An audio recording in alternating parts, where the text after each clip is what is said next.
So real quick, I want to run through, since this is kind of an oddball wagon, some of the quirks and features of it. And I'll pull a Doug DeMiro here real quick. The first thing, first off, it has like the Mercedes, W140, W123, W126. All the old Mercedes have the hood that's able to be put in the service position, and so does this Volvo. It's pretty wild. It's fairly useful. It gives you full access to the whole engine bay without having to bang your head on things.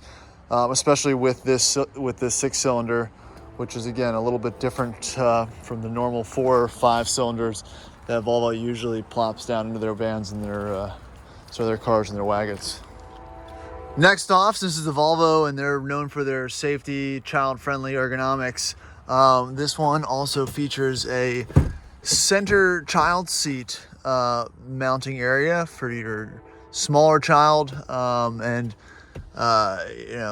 associated seatbelt and everything, so you sit a little bit higher for smaller kids and children.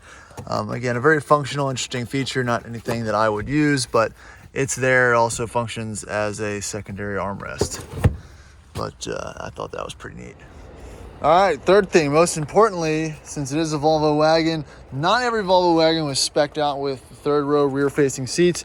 If you're a 90s kid like I was, you most likely spent some time in the back of a Volvo wagon, either yours or your friends, or a Mercedes wagon that had the third row rear-facing seats. This one does feature it, and I think it's a neat thing to have. Mostly because most of the seats have been sold or put out of service or not used. So to find one that still has the seats installed in the back of it and potentially usable is pretty cool these days. Next feature or quirk I think that I'd throw in with these old Volvo wagons is the dome light feature. It's like a little mini ship light. It kind of directs light from the back to the front since there's nothing up here. Not super useful, but apparently they thought this was the way to do it.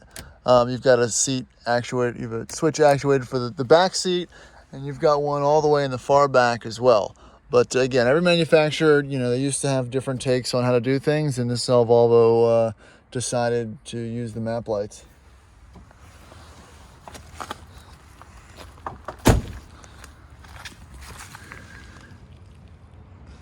All right, last but not least, we have, what is that? That is rear-wheel drive. So this Volvo is rear-wheel drive, but there's a drive shaft that turns to 2 rear wheels.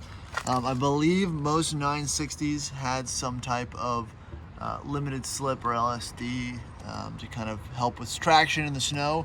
And this one hooks up fairly well, but again, not something you see every day, especially for those who aren't super familiar with the Volvo models.